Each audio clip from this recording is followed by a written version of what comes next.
Você não é preguiçoso. Você não é fraco. Você não está quebrado. Seu cérebro só aprendeu a buscar alívio rápido, o tempo todo. Não porque você escolheu isso conscientemente, mas porque o mundo ao seu redor foi projetado para isso.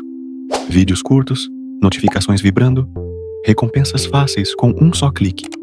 E quanto mais o seu cérebro se acostuma a esse ciclo de prazer imediato, menos tolerância ele tem para tudo o que exige tempo, esforço ou silêncio. A concentração some, a motivação evapora, e o foco vira uma batalha interna. Mas e se o problema não for você? E se for só o seu cérebro, em modo de sobrevivência, tentando lidar com um excesso de estímulo? Hoje, você vai entender por que sua mente se prende ao que te distrai.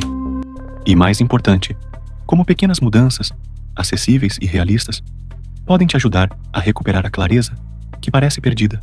Por muito tempo, eu me sentia travado. Acordava com vontade de mudar. Fazia listas, promessas, metas. Dizia, hoje vai ser diferente. Mas bastava uma notificação e tudo desandava.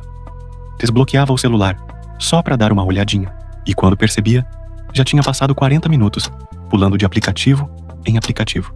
Feed sem fim, vídeos curtos, recompensas rápidas. Cada toque parecia inofensivo, mas juntos me deixavam anestesiado. O dia seguia e eu me arrastava por ele, com a mente acelerada, mas sem conseguir começar nada de verdade. No fim do dia, o sentimento era sempre o mesmo. Frustração por não ter feito o que eu queria e culpa por ter me deixado distrair de novo. Até que, num momento de desabafo, uma pessoa disse uma coisa simples, mas que mexeu comigo de um jeito profundo. Você não é indisciplinado. Só está cercado de estímulos demais. Aquilo caiu como um alívio, porque pela primeira vez, alguém não me chamou de preguiçoso. Pela primeira vez, eu entendi. O problema não era a minha força de vontade. Era o ambiente.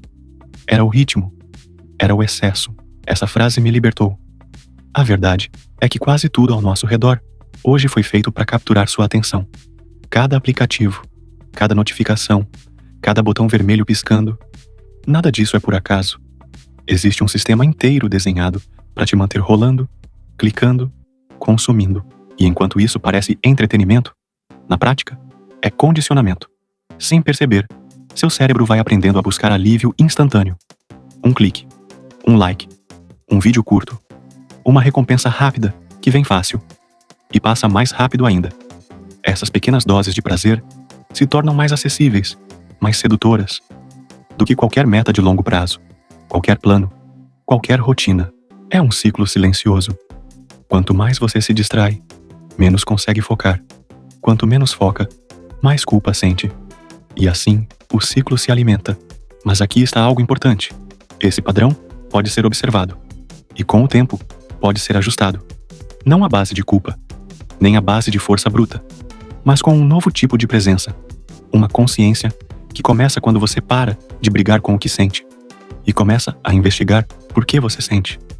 E é nesse ponto que tudo muda, quando você começa a perceber o que de fato alimenta e o que só entorpece a sua mente.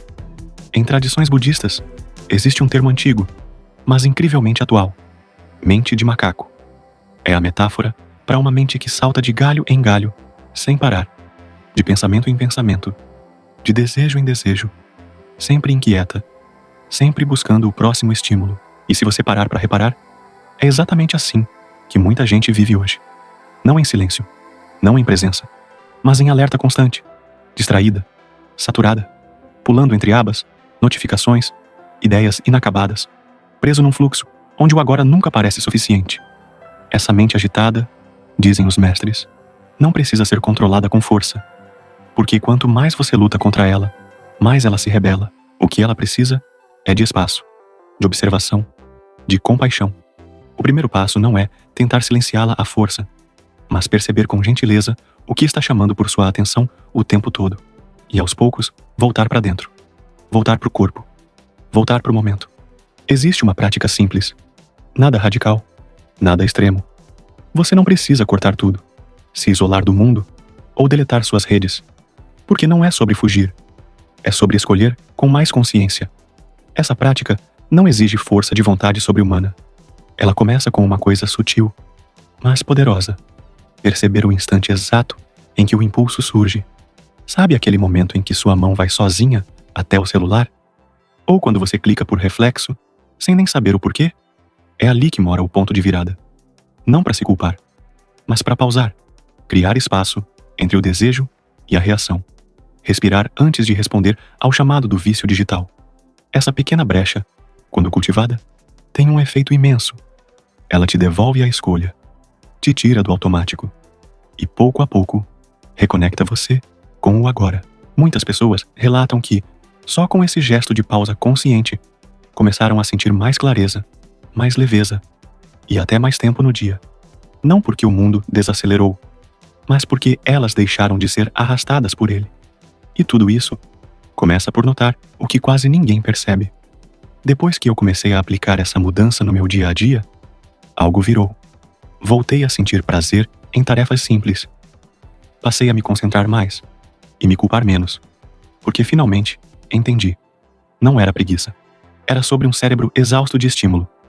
E quando você entende isso, você para de brigar consigo mesmo e começa a construir um ambiente que te apoia e não que te esgota. Agora me diz, qual é o hábito que mais suga sua atenção hoje? Aquele que te leva embora por minutos ou até horas, sem você nem perceber? Escreve aqui nos comentários. Às vezes, só de nomear o que te prende, você começa a soltar, mesmo que devagar. Porque a transformação, muitas vezes, não começa com uma grande decisão, mas com um simples reconhecimento. Talvez o que você vem chamando de distração seja só a sua mente pedindo uma pausa. Se esse conteúdo fez sentido para você, curte o vídeo. Isso me mostra que vale a pena continuar. Se inscreve no canal para não perder os próximos episódios e compartilha com alguém que também vive nesse ciclo de distração invisível. Às vezes, tudo que a gente precisa é de uma lembrança gentil de que ainda dá para voltar para si. E aqui é exatamente sobre isso que a gente fala. Te vejo no próximo.